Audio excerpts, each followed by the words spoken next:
Am I the a-hole for not letting my miracle baby niece be my flower girl at my wedding? My 27 female, older brother and sister-in-law, both mid-30s, just welcomed their first child a year and a half ago, after years of trying. After many failed attempts, sister-in-law was told that she wouldn't be able to conceive due to a medical condition she has. Then they finally got pregnant. Since having my niece, the baby has been the center of attention at every family event we've had since she was born. Birthdays, weddings, family get-togethers, you name it.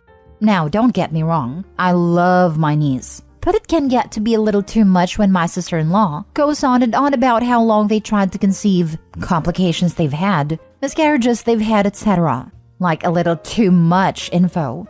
Many family members have commented on how it's a little bit excessive. But no one has said anything because they don't want to sound like an a-hole. Anyway, I'm getting married in the spring, and my brother and sister-in-law approached me last weekend about having my niece be the flower girl. Now, my fiancé, 35 male, has 2 children, 10 male and 6 female from his previous marriage. His son is one of the groomsmen, while his daughter had asked to be our flower girl when we told them the news that we were getting married a year ago, as it's something she always wanted to do. So, of course, we said yes. So, I explained this to my sister-in-law when she asked me about my niece. She asked if my stepdaughter can just carry my niece with her, and I said I don't think she'd be comfortable with that considering she's 6. She then asked why I can't give that role to my niece and allow herself to carry my niece down the aisle as a flower girl. I said no, because I already promised my stepdaughter. She then started going off about how my lack of effort to incorporate my niece is disgusting to her. I should honor her in some way, since I know how long and hard they tried for my niece.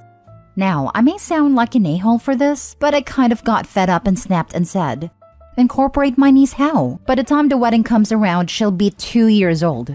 The entire family already knows your story about how long and hard you guys tried for her. What more do you expect me to do to honor her? She started crying and said that clearly I don't love my one and only niece, and I'm letting her down. I said, of course I love my niece, and obviously she's going to be involved in the pictures and stuff, but I'm not going to let my stepdaughter down by giving my niece a role she's too young to remember anyway. Well, now sister-in-law and my brother are angry with me for not letting my niece be flower girl, and are running around telling the rest of the family I don't love my niece. My mom had been trying to stay neutral, but thinks my stepdaughter would understand if I explained to her I need to give that role to my niece. I'm firm in my decision though, and my fiancé is thankful that I didn't let his daughter down. Am I the a-hole for not allowing my niece to be the flower girl? Now for the top comments. Not the a-hole. Let them be pissed. If ever there was a time to take a stand for your stepdaughter, it is now, without knowing her story or how she came to be part of your life. She's 6 years old, and you've made a commitment to be in her life. The moment you make it official revolves around her as much as it does you. You absolutely have every right to honor the stepdaughter over the niece. And these first moments as stepmom are going to cause the ripple that forms the pond that is your relationship for her whole life. Trust me, if you back down now and give her spot away, it's going to ruin more than just your wedding. I 100% agree. I came from a family with 2 divorced parents myself, and I'll never forget how horrible I felt when my dad and stepmom's wedding I wasn't included in it at all. Yet my younger brother was one of the groomsmen.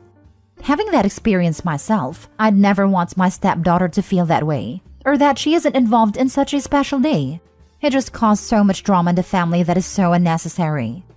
Stop thinking of it as your decision causing drama, and start correctly calling it your sister-in-law causing drama, because she wants to be the center of attention at your own wedding. It's your day, not hers. Not the a-hole. She's their miracle baby, not yours. The fact that they want you to disappoint your soon-to-be stepdaughter in order to make their daughter the focus of your wedding is absurd. Next story. Am I the a-hole for not giving my daughter, who eloped, cash for her honeymoon?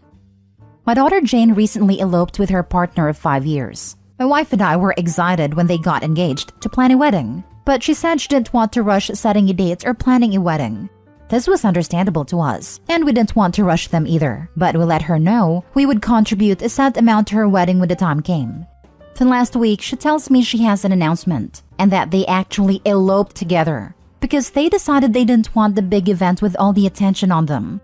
This was a little disappointing, but we understood. She's never been the type to want to be in the spotlight, so while we weren't expecting it, it wasn't the biggest shock in the world. What did feel like a shock is when she assumed we'd just give her that amount of cash straight up. She said they wanted to use it to take a month-long traveling sabbatical/honeymoon. My wife and I told her the money we were prepared to give her was for a family event, not just for her to do as she pleases. If she didn't want a traditional wedding, that's fine. But we never told her we were just giving her, say, $15,000 for the act of getting married. We just didn't want her to have to spend a ton of her own funds on a wedding. And since relatives and family friends would have presumably been there, we were happy to pay for it so she wouldn't have to. 2 of my nieces have gotten married in the last couple years, and it's a family event to us, not just about the 2 people getting married. This has caused a whole thing with her saying we went back on our word to her. But in my mind, we never told her otherwise. We did say if she wants a second ceremony/family event to celebrate but would it be an official wedding, we would sponsor that. If she had asked if she eloped or had a tiny wedding if we would give her some of it for a honeymoon, we may have considered it, but it's hard to know because we were never given the request. They just went and did their own thing, which again is fine. Am I the a-hole for not giving her the cash we would have paid? Not the a-hole. Your expectations and conditions are entirely reasonable. It wasn't reasonable for her to assume that she could simply take the cash option here. A wedding with just the people getting married is only about a couple. A wedding with both families invited is a family event focused around a couple. Not the a-hole. You and your wife offering to contribute toward wedding expenses in no way means your daughter is somehow entitled to that money if a wedding does not take place. That's just entitlement on your daughter's end. Yes, and it's a conversation you have with your parents before you elope. I talked all my options out with my dad. He was willing to give us a set amount if we eloped, or contribute the same amount to a wedding. But it's a discussion, not I got married. Can I have the cash? My father-in-law told me if he were in my shoes, he'd take some of the wedding fund they had for us and maybe use it as part of a down payment on a house and cut expenses here or there with the event. So we did exactly that, but he explicitly said that was an option. Never in a million years would I have expected to just be gifted that money. Especially for a honeymoon. I mean, that doesn't mean it's not important to some people, but I can imagine parents being happier helping a child with a home over a once-and-done expense. My parents offered to kick in for a portion of my wedding, or give me the equivalent if we wanted a destination wedding. We never had a third option for cash. It was always for the wedding. Next story. Am I the a-hole for oversalting my brother-in-law's food? I, 29, may love to cook, and even more so when I'm cooking for other people. I'm also the kind of person who likes to be good at everything I do, so I put in a lot of effort into cooking and also always ask for feedback so I can make it better the next time. The one thing I ask for is that whoever I'm cooking for takes one bite before adding anything to it for 2 reasons. 1, I want to know how my cooking turned out. 2, it's kind of rude to assume someone's cooking is lacking before you even try it. I understand that people have different tastes and palates, and I wouldn't ask them to not put any more salt, pepper, or other seasonings after they try it. I just ask for one bite so I can get actual feedback. My brother-in-law, 36 male, doesn't agree with me on this, and when I've asked him to just try it before adding salt, he gets heated and says that he knows what he likes, and he should be able to do what he wants with his own food. I fully understand and support him eating his food the way he likes truly. But at the end of the day, how does he know whether or not I've salted my food enough if he doesn't take a bite first? Like I said, I'm always trying to improve. So I make changes dependent on people's feedback. So the recipes change every time I make them, adding a little bit here and taking away a little bit there. So there's no way for him to know how my next dish will come out. I also don't cook for him all that often. Maybe once or twice a month when the family's over. Anyway, the last time I cooked for the family, I made sure to put extra salt in because that was the feedback I got the last time I made that specific dish. Another thing to note is that brother-in-law adds salt to all of his food, and it's always a substantial amount of salt. So when I served brother-in-law's plate, yes, he can serve himself. I just like to also put effort into the presentation. I told him that I added more salt than usual, so he should try it before he adds salt. He said, "I'll do whatever I want with my food, thanks," and just brushed me off. We sit down to eat and he immediately starts salting his food like usual. Everyone else is trying it and saying it's really good, and they give me a solid 8 over 10 when I specifically ask for a rating on a scale of 1 to 10. Brother-in-law takes a bite and makes a face. He's very fair, and so it really shows when he's irritated because he gets really red. And he was red as a brick. I asked him what was wrong with it, and then he accused me of oversalting his food on purpose, so that it'd ruin his food when he added more salt. Here's where I may be the a-hole. I responded by saying that maybe if he tried the food first, then he wouldn't have oversalted it himself by adding more salt. He got pretty salty, pun intended, over what I said, that my sister called me petty for messing with someone else's food, and now he's refusing to eat what I cook. My mom is a peacekeeper, so she's telling me to apologize, and my dad doesn't think I did anything wrong. So am I the a-hole? Edited to add. I added more salt to the whole dish before serving it to anyone. He got the same amount of salt as everyone else before he added salt on his own plate. I'm not sure if this matters, but I don't stare at people while they eat, and I'll wait until we're all done and we're doing dishes for feedback. I agree with commenters that it would be strange to just stare, wide-eyed and waiting for everyone to take their first bite. Also, I don't mind how anyone likes their food. They can have it as salty as they want. I just ask that they take a bite first instead of assuming that it won't be to their liking. I'd also never say anything about it to anyone I wasn't extremely close with. It's very common in our family to give honest feedback on stuff. My mom at her crafts, my dad with his cooking and woodworking. So it's very normal for us to have the kinds of interactions. Now for the top comments.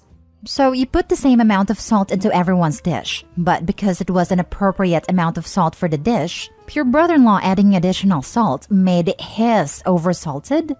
You didn't oversalt the dish. Your brother-in-law oversalted his own dish. Not the a-hole. You are way too nice. Him refusing to eat what you cook sounds like a win. No need to cook for the rude, entitled a-hole anymore. Remind them before he comes over again that he will need to make sure that he has eaten before coming over from now on. I frankly wouldn't invite sister-in-law or brother-in-law over for something that includes a meal-first attitude even before the salting issue, and for her enabling rudeness, generally unappreciative and downright rude. Tell your sister and mom that you are not apologizing. If he wants to be a petty child, then he can. I'd tell them the following. If he doesn't want to eat my food anymore, that is his choice. But I did not target him. I warned him of the extra salt in the dish. I asked him to just try one bite before he added salt, and he chose to ignore and dismiss me. That is not my fault, and I'm not going to apologize. This is it, right here. If Opie did not tell brother-in-law and only extra salted his plate, then maybe I could get behind the YTAs here. But Opie warned him, and he childishly dismissed the disclaimer. Absolutely not the a-hole. Last story. Am I the a-hole for not wanting to pay for dinner? Typing this out sounds insane, and I really don't think I'm in the wrong, but I just need to know. So a friend invited me to a dinner party at her house a few weeks ago, and the actual dinner party was last night. I asked if I should bring anything, but she said no, that is not a potluck. She'll be making dinner for everyone. There were 7 of us total and the food was good. During the meal, we were all laughing and called our friend the dinner host a chef, because she made a big dinner for all of us. And we all said how much we appreciated it, because it's hard to get everyone together at the same time. At the end of dinner, we all helped clean, wash the dishes, then have some wine. It started getting late, so people started to head out. And on our way out to dinner, host said don't forget to Venmo/Cash App/Zelle her. Some of us were confused because we had no idea what we had to send her. So I asked her, what am I sending you money for? And she said for cooking dinner. Me, I don't understand why we should pay. Her, because I spent my money and hosted the dinner and cooked. Me, none of us asked you to. You volunteered to do it, and you never mentioned paying until now. Her, I didn't do this for free. Me, you should have told us before you hosted that you expected this. I don't think it's fair to just bring this up and expect people to pay. She called me an a-hole and said again that she didn't spend hours to cook, grocery shop for free. I have never heard of this, like ever. We kept arguing, and after a while, I just Venmo'd her the $40 she asked for. I don't think I'm the a-hole at all, and some of my friends agreed with me. Some have said it's normal to pay for dinner during a dinner party at someone's house, so now I'm not sure. Edit. A lot of you have asked what she made, and it was some salad I've never heard of. The main course was smoked Gouda mashed potatoes with beef short ribs. A dessert I forgot the name of. I think she said she bought this from a bakery. She also made vegan mashed potatoes and vegan ribs for one of our friends who is vegan. She also made or bought chicken skewers as the appetizers. Even though she said not to bring anything, I brought rum cake from my local bakery. And yes, everyone brought something small. We also had charcuterie and cheese board that 2 of the girls brought. Some girls brought wine, and we even had one girl bring candles to set the mood. We are in the US and none are European. I spoke with some of the others, and although they had paid for a dinner party before, it was discussed first. No one has ever done what this friend did, which was spring an unexpected cost on us. All of us are in our early 30s. The group chat is going crazy right now because everyone is angry at her. Not the a-hole. What your friend did was extremely scummy. She invites all these people to dinner that she is making with no mention of paying before and after this. And then when everyone is done eating and finished cleaning, out of the blue she expects everyone to give her money? If I was expected to pay for a dinner without knowing until after I ate, I would have skipped the dinner entirely. Cut contact with his friend. She shouldn't be hosting dinner parties if she will put stunts like this. Some have said it's normal to pay for dinner during a dinner party at someone's house. No, this is not normal. It's normal at the restaurants, but at one's house? This ain't normal. And it sure isn't normal to wait until after the food was eaten and everyone helped to clean up. At a restaurant, guests get to choose the dinner as well. And not clean up, lol. $40 is a bummer, but in the long run, it's a small price to pay to learn that your friend is tacky, cheap, has bad manners, and has no social intelligence whatsoever. Consider it part of the cost of doing business as an adult.